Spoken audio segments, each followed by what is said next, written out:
Sunod natin yung karne. Baboy ko ito siya. Wala. Para may sahog lang. Yan. Yan, o.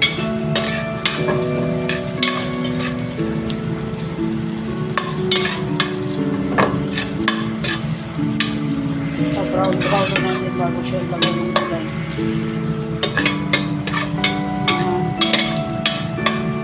Brown.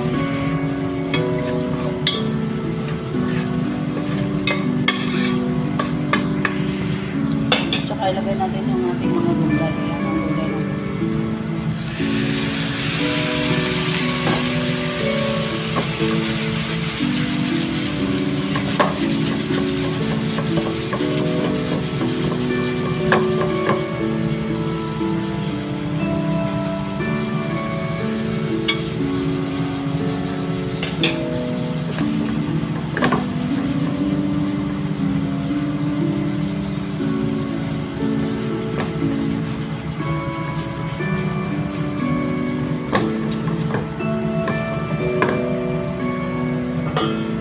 Lang muna natin.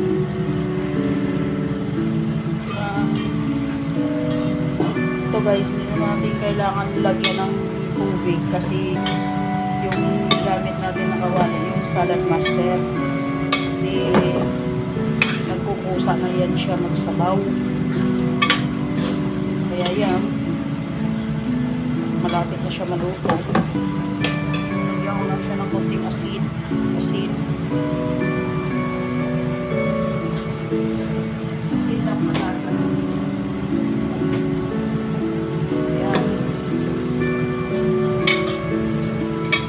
Isa ko lang yan. Para masarap yung gulay natin. Balik ko naman siya.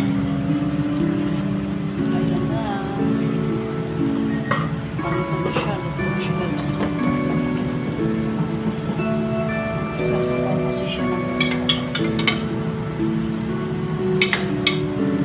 Hagkok lang.